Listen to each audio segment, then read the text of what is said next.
Human mind ये इस दुनिया का एक ऐसा पावरफुल वेपन है जिसे अगर तुमने अच्छे से यूज किया और इसके ऊपर कंट्रोल हासिल कर लिया ना तो ये तुम्हें कहाँ पहुँचा सकता है ये तो सोच भी नहीं सकते। और इसे अच्छे से यूज करने के लिए तुम्हें सबसे पहले इसके फंक्शन कैसे काम करता है उसे समझना होगा। और ह्यूमन माइंड के इसी फंक्शन और बिहेवियर के स्टडी को हम ह्यूमन साइकोलॉजी कहते हैं। अब वैसे तो इसके बारे में हर किसी को पढ़ना चाहिए, लेकिन प्रॉब्लम यह है कि हम में से मैक्सिमम लोग ह्यूमन साइकोलॉजी को एक एकेडमिक सब्जेक्ट मानते हैं। उन्हें लगता है कि साइकोलॉजी तो वही लोग पढ़ते हैं जो साइकोलॉजिस्ट बनते हैं या फिर जो ब्रेन की एक्टिविटी में इन्वॉल्व होते हैं, लेकिन ऐसा बिल्कुल भी नहीं। साइकोलॉजी एक ऐसा सब्जेक्ट है जो हर किसी को पढ़ना चाहिए। इवन जो बड़ी बड़ी मार्केटिंग कंपनीज होती है वो इसी साइकोलॉजी का यूज करके हमारे डिसीजन को मैनिपुलेट करती है।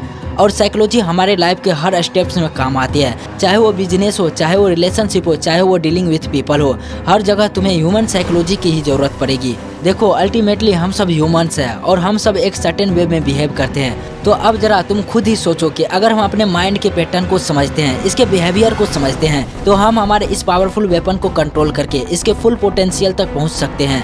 इसलिए आज इस वीडियो में मैं तुम्हें 5 ऐसे रीजन या फिर बेनिफिट बताऊंगा जो तुम्हें कन्विंस करेंगे ह्यूमन साइकोलॉजी को पढ़ने के लिए। क्योंकि बिलीव मी दोस्तों, यह एक ऐसा सब्जेक्ट है अगर तुमने मास्टर कर लिया तो तुम खुद पर इस दुनिया पर कंट्रोल हासिल कर सकते हो। और हाँ, ह्यूमन साइकोलॉजी को पढ़ने के लिए कन्विंस होने के बाद मैं तुम्हें 5 ऐसी किताबें रिकमेंड करूंगा। तुम अपने ह्यूमन साइकोलॉजी के स्टडी की जर्नी को स्टार्ट कर सकते हो, इसलिए एंड तक बने रहना।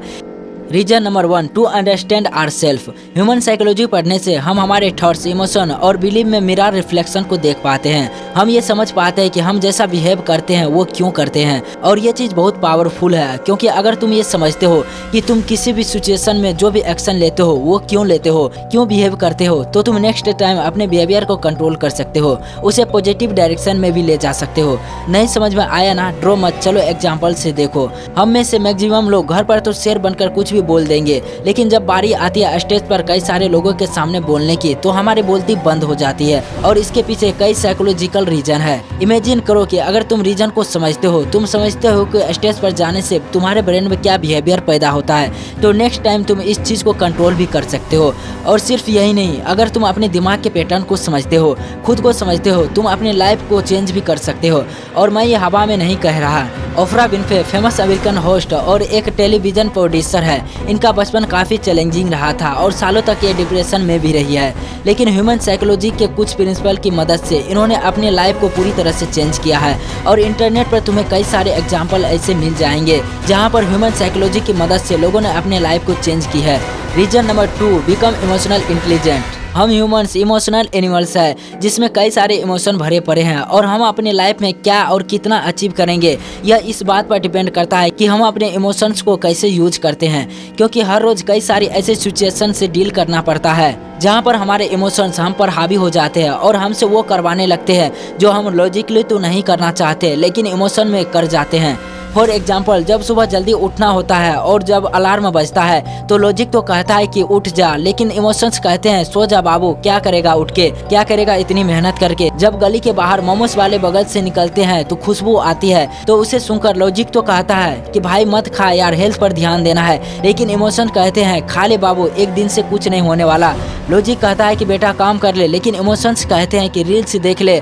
और ऐसे ही हमारे सामने हर रोज कई सारी ऐसी सिचुएशन आती है जहाँ पर हमारे ये इमोशंस है ना, हमसे वो करवा लेते हैं जो हमारी बॉडी, माइंड और लाइफ की बैंड बजा रही होती है। इसलिए अगर तुम अपनी लाइफ को स्टिलनेस चाहते हो, साइलेंस चाहते हो और लाइफ में कुछ बड़ा करना चाहते हो, तो तुम्हें अपने इमोशंस, इस चंचल मन को कंट्रोल करना ही होगा। और ये तुम तभी कर सकते हो जब तुम अपने फंक्शन को समझते हो, यानी ह्यूमन साइकोलॉजी को समझते हो। ह्यूमन साइकोलॉजी की मदद से तुम अपने इमोशन के ट्रिगर पॉइंट, ये कैसे आते हैं और कैसे तुम्हारे ऊपर हावी हो जाते हैं, इन चीज़ों को समझकर अपने इमोशन को कंट्रोल कर सकते हो।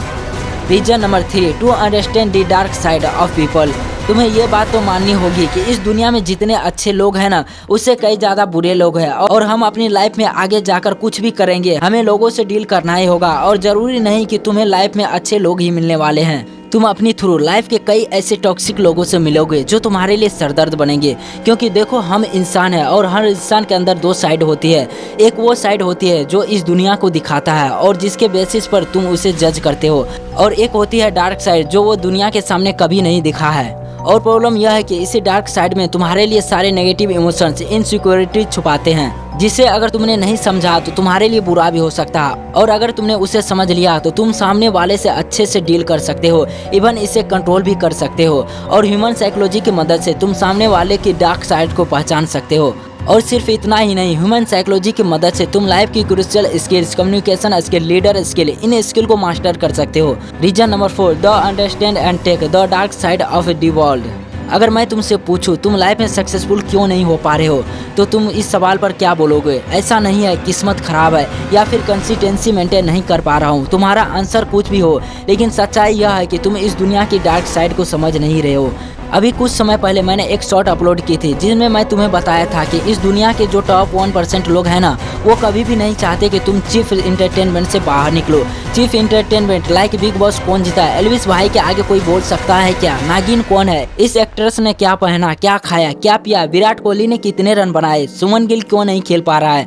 बारिश भर का बिजुली, ये सब क्या है? तुम्हें लगता है कि ये सब तुम खुद देखते हो, या फिर इन चीजों को देखना या ना देखना तुम्हारे कंट्रोल में है?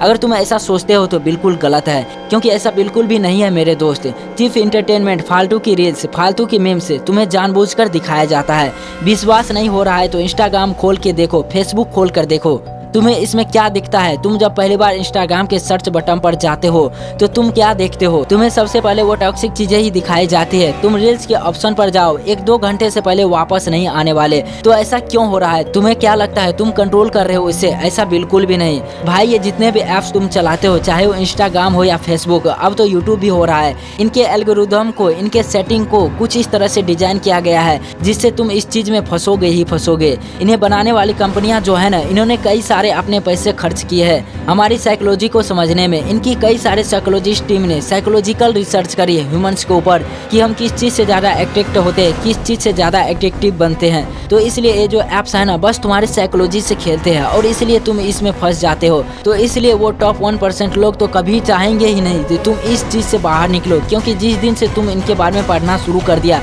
डीप कंसेप्ट के बारे में पढ़ना शुरू कर दिया, लाइफ, फिलोसफी, साइकोलॉजी, मनी, तो इन लोगों का अस्तित्व खतरे में आ जाएगा।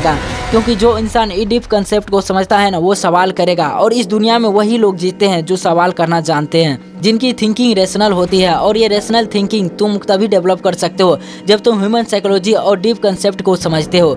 Reason number 5, to understand deep concept of mind. तुम्हें पता है हमारा माइंड एक ऐसा मिस्टीरियस सब्जेक्ट है जिसके अंदर इतनी सारी मिस्ट्री छुपी हुई है जिससे आज तक साइंटिस्ट भी नहीं सॉल्व कर पाए हैं। और सबसे बड़ी मिस्ट्री तो हमारा ये सबकॉन्शियस माइंड है, जो कि इतना पावरफुल है जिसकी मदद से तुम कुछ भी अचीव कर सकते हो। लेकिन वो तभी होगा जब तुम इनके फंक्शन को समझते हो, तुम यह समझते हो कि यह कैसे काम करता है। इसलिए जब तुम ह्यूमन साइकोलॉजी को पढ़ते हो, तुम अपने दिमाग के कुछ डीप कंसेप्ट को समझते हो, लाइक पावर ऑफ विजुअलाइजेशन, जिसकी मदद से ही तुम सबकॉन्शियस माइंड की पावर का यूज कर सकते हो। What is sixth sense, the power of dream and the most powerful mystery of sex transmutation. अब तुम बोलोगे कि यार यहाँ पे सेक्स कहाँ से आ गया, यह तो पूरा फिजिकल होता है ना, लेकिन ऐसा बिल्कुल भी नहीं। तुम्हें पता है सेक्स जितना फिजिकल है ना, उससे कई ज़्यादा मेंटल है। ये एक ऐसी एनर्जी है जिसे अगर तुमने फिजिकल से मेंटल की तरह ट्रांसफर करना सीख लिया ना, तो ये तुमसे बहुत कुछ करवा सकता है। और इस दुनिया के जितने भी ग्रेट अचीवर्स है, ग्रेट लीडर्स हुए, उन सभी ने इस आर्ट को सीखा है। चाहे फिर वो विवेकानंद हो या अब्राहम लिंकन, मोहम्मद अली हो या फिर स्टीव जॉब्स, महात्मा गांधी हो या निकोला टेस्ला, इन सब ने अपनी ग्रेटनेस को अचीव करने का राज सेक्स ट्रांसमिटेशन को ही बताया। यह टॉपिक थोड़ा बड़ा है, इसलिए बाद में कभी डिटेल में बात करेंगे इसके बारे में। तो यही थे वो 5 रीजंस जो तुम्हें कन्विंस करेंगे ह्यूमन साइकोलॉजी को पढ़ने के लिए, और मुझे यकीन है तुम हो भी गए होंगे। अब मैं तुम्हें 5 ऐसी किताबें बताने वाला हूँ जिससे तुम अपनी ह्यूमन साइकोलॉजी की स्टडी की जर्नी को स्टार्ट कर सकते हो। Number 1, the law of human nature by Robert Greene. Number 2, thinking fast and slow by Daniel Kahneman. Number 3, Sapiens by Yuval Noah Harari. Number 4, the power of subconscious mind by doctor Joseph Murphy. Number 5, think and grow rich by Napoleon Hill. अगर यह video तुम्हें powerful लगी हो और थोड़ा सा भी इस वीडियो से सीखा हो कुछ, तो वीडियो को लाइक जरूर करना और सब्सक्राइब करके ही जाना। शेयर करो इस वीडियो को अपने ही जैसे यंग लोगों के साथ, ताकि वह भी ह्यूमन साइकोलॉजी को पढ़ने की इम्पोर्टेंट को समझे। मिलते हैं दोस्तों अगली वीडियो में, तब तक के लिए जय हिंद, जय भारत।